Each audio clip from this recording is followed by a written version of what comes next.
Hi welcome to अड्डाइग्यू। तो इस video में प्रोबेबिलिटी नेक्स्ट इंपॉर्टेंट कॉन्सेप्ट है कंडीशनल प्रोबेबिलिटी।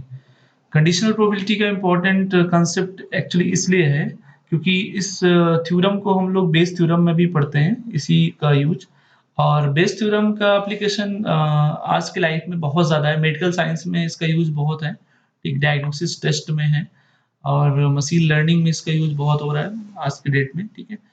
और इसके बाद भी साथ ही साथ कम्पिटिटिव एग्जामिनेशन में ऐसे क्वेश्चन मोस्टली बनते रहते हैं, चाहे गेट एग्जाम हो, चाहे कोई एसएससी बैंकिंग एग्जाम हो, ठीक है, या प्लेसमेंट एग्जाम हो। इस तरह के सारे एग्जाम में ऐसे क्वेश्चंस बनते हैं, ठीक है। अब कंडीशनल प्रोबेबिलिटी में सबसे पहले चूंकि ये पहला वीडियो है कंडीशनल प्रोबेबिलिटी का, इसमें एक कंसेप्ट सीखेंगे, उसके बाद ही इसमें एग्जांपल्स लेंगे और उसका एक्सप्लेनेशन हम लोग सीखेंगे, ठीक है। अब इसमें 2 चीज़ें इस वीडियो में आपको बताऊँगा कि अगर 2 इवेंट ए और बी हैं और वो अगर इंडिपेंडेंट हैं, सॉरी, अगर वो डिपेंडेंट हैं, तो उसपे कैसे क्वेश्चन बन सकता है इस फ़ॉर्मूले पे बेस्ड। और दूसरा, अगर 3 इवेंट हैं ए, बी और सी, और इवेंट अगर बी इवेंट ए पे डिपेंड करता है और इवेंट अगर सी इवेंट ए और बी दोनों पे डिपेंड करते हैं, तो तीनों इवेंट को अगर हम एक साथ लेते हैं, तो उसपे क्या फ़ॉर्मूला बनता है, ये फ़ॉर्मूला बनता है और इसपे एग्ज़ाम्पल्स कैसे बनते हैं, इसको हम लोग सीखेंगे, ठीक है। तो वन बाय वन डिस्कशन करते हैं। तो सबसे पहले कंडीशनल प्रोबेबिलिटी की अगर बात करें, देखिए अगर कोई 2 इवेंट ए और बी हैं, ठीक है। तो इवेंट ए और बी क्या है? अगर डिपेंडेंट, डिपेंडेंट मतलब ये इंडिपेंडेंट नहीं है। मतलब इवेंट ए अगर दिया है और इवेंट बी अगर ए पे डिपेंड करता हो, या इवेंट बी दिया हो, इवेंट ए अगर बी पे डिपेंड करता हो, इवेंट ए अगर बी पे डिपेंड करे या इवेंट बी अगर ए पे डिपेंड करे, तो ये दोनों इवेंट क्या होंगे? डिपेंडेंट इवेंट, ठीक है। एग्जाम्पल अभी लेंगे हम लोग, रैंडम एक्सपेरिमेंट लेंगे, उस पे सारी चीजें को बहुत अच्छे स्टडी करेंगे। तो अगर 2 इवेंट ए और बी डिपेंडेंट होते हैं, तो उसकी प्रोबेबिलिटी, जो इवेंट अगर दूसरे पे डिपेंड करती है, तो उसकी प्रोबेबिलिटी को रिप्रेजेंट कैसे करते हैं?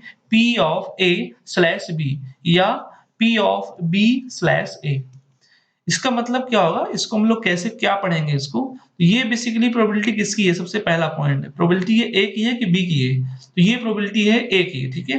तो P of slash A, P of A slash B मतलब ये प्रोबेबिलिटी किसकी है? Probability of A।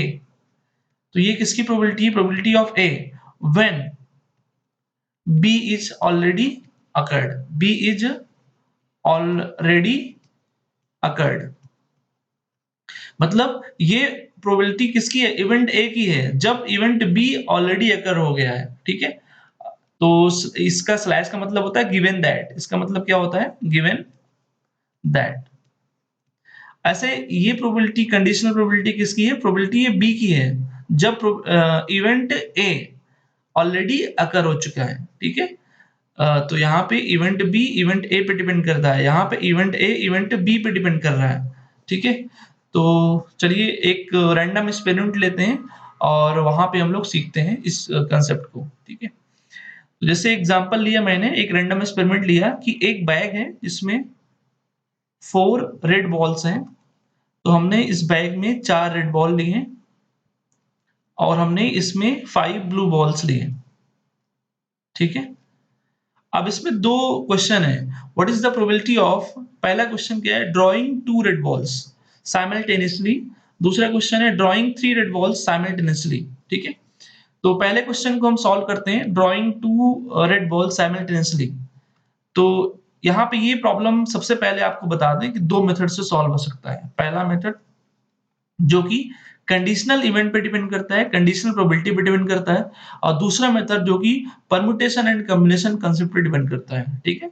जिसका अगर ये स्ट्रांग है उससे कर सकता है, या आप जो फर्स्ट मेथड अभी हम लोग जिस पर डिटेल स्टडी करेंगे, उस पे इस मेथड से भी हम इस प्रॉब्लम को सॉल्व कर सकते हैं, ठीक है।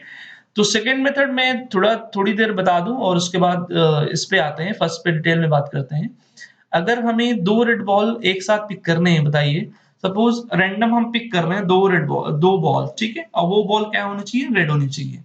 बताइए जब हम रैंडमली पिक करने जाएंगे बैग से, किसी बैग से 2 बॉल, तो हमारे पास कितने ऑप्शन हो सकते हैं? टोटल सैंपल स्पेस में कितने आउटकम्स हो सकते हैं? अब 2 बॉल अगर हमें पिक करेंगे तो हो सकता है कि एक रेड पिक हो और दूसरा ये ब्लू पिक हो, या हो सकता है कि दोनों ब्लू पिक हो, या हो सकता है कि दोनों रेड पिक हो सकते हैं, है ना? इस तरीके के केसेस बनेंगे। तो ऐसे टोटल कितने वेरिएशंस बनेंगे? टोटल 9 में से 2 बॉल के कितने कॉम्बिनेशन बनेंगे? 9 C2 सैंपल स्पेस में इतने टोटल नंबर ऑफ आउटकम्स होंगे। और वो दोनों बॉल क्या हो? रेड हो। इसके कितने आउटकम्स होंगे? तो 4। अगर रेड बॉल कितने हो देखिए, तो हो सकता है रेड बॉल कब होंगे? जब पहला दूसरा सिलेक्ट हो जाए, एक केस, या पहला तीसरा हो दूसरा, 2 केस, या पहला चौथा सिलेक्ट हो 3 केस, ऐसे दूसरा तीसरा, दूसरा चौथा। इस तरीके से टोटल 2 रेड बॉल पिक हों 4 में से, इसके कितने आउटकम्स होंगे? 4C2। तो 4 में से 2 सेलेक्ट कितने तरीके से कर सकते हैं एलिमेंट्स? 4C2। तो ये इस मेथड, इसमें कौन-सा मेथड हम लोगों ने यूज़ किया? कॉम्बिनेशन मेथड यूज़ किया, ठीक है? इस मेथड से डायरेक्टली इस प्रॉब्लम को हमने सॉल्व कर दिया। अब आते हैं इसको, सपोज़ हमें 2 बॉल एक साथ ना पिक करें, प्रॉब्लम यही है, ठीक है? अब इसको अगर करते हैं कि एक-एक बॉल हम पिक करते हैं, तो वन आफ्टर अनदर। ऑलरेडी मैं बता चुका हूँ कि ये प्रॉब्लम इस मेथड से भी सॉल्व हो जाता है। तो अगर हमें 2 रेड बॉल साइमल्टेनियसली पिक करना है, तो ये सेम प्रॉब्लम हम इस मेथड से सॉल्व कर सकते हैं कि वन बाय वन हम एक बॉल पिक करें, वन आफ्टर अनदर।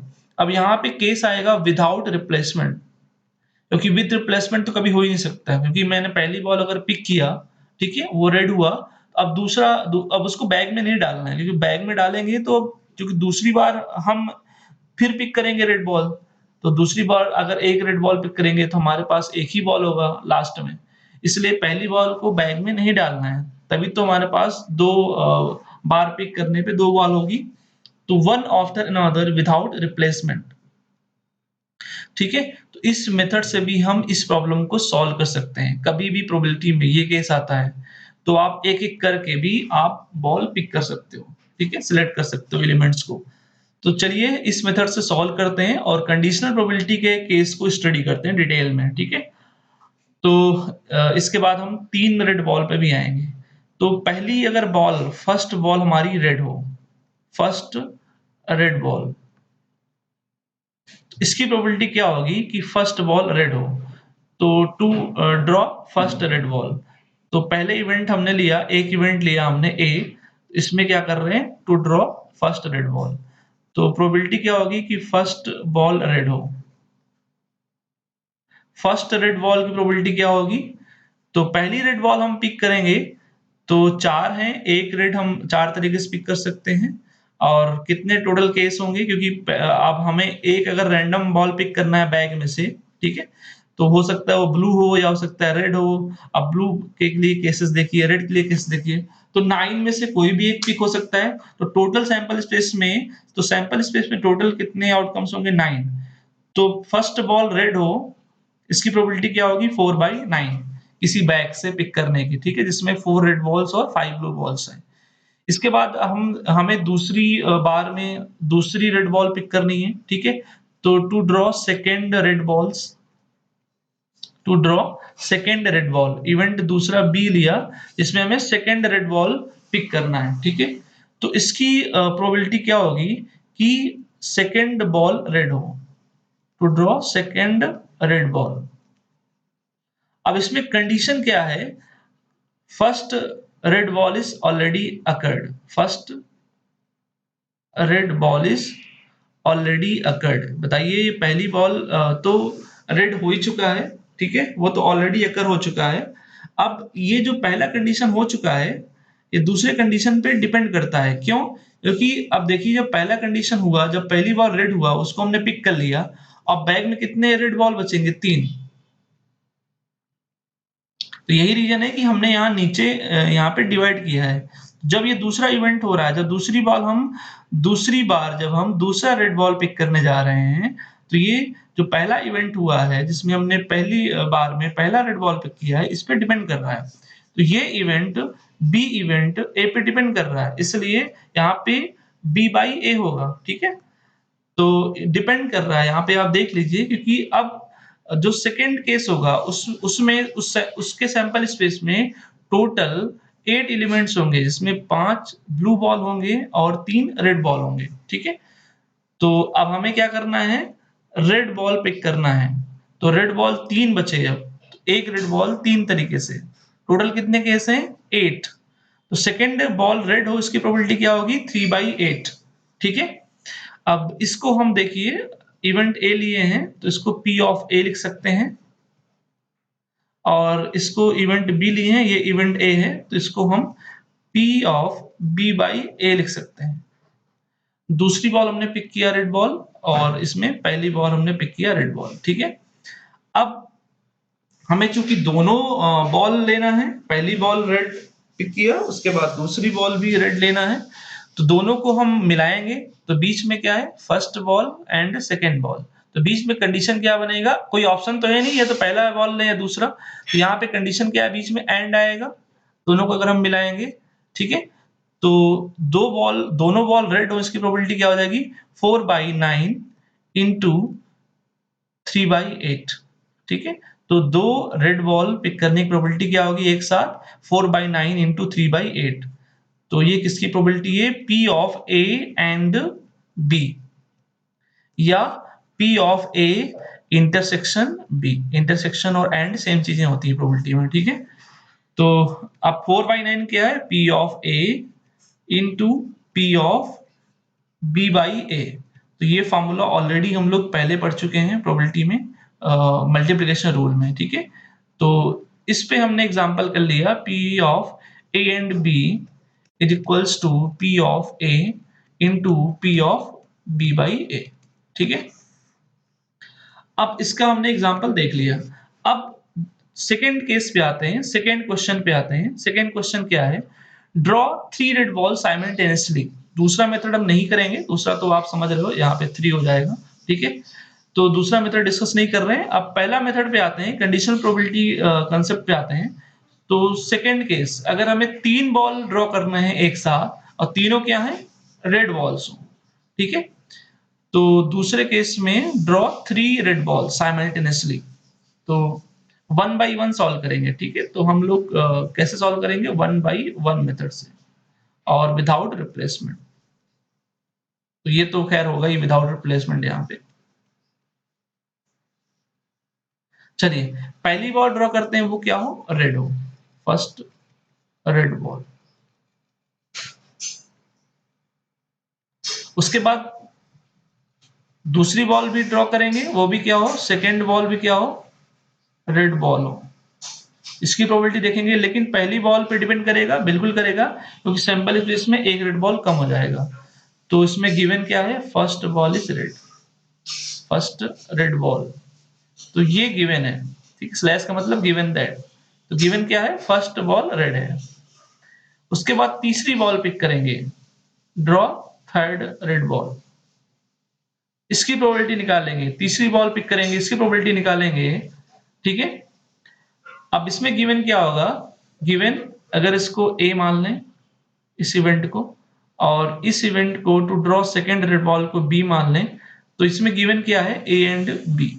ये दोनों गिवन है, क्योंकि पहली रेड बॉल पिक कर लिया, दूसरी रेड बॉल पिक कर लिया, और दोनों को हमने बैग में नहीं डाला है, तो बैग में टोटल रेड बॉल कितने बचेंगे? 4 थे तो 2 बचेंगे। इसलिए जो तीसरा इवेंट है, इसको तीसरा इवेंट C मान लेते हैं। To draw third red ball, इस इवेंट को C मान लेते हैं। तो तीसरा इवेंट की प्रोबेबिलिटी जब लेने जा रहे हैं, हम लोग निकालने जा रहे हैं, तो ये पहले और दूसरे इवेंट पे डिपेंड कर रहा है। तो यहाँ पे देखिए, ठीक है, तो कंडीशनल प्रोबेबिलिटी यूज होगा। तो probability of event C when event A and event B is already occurred.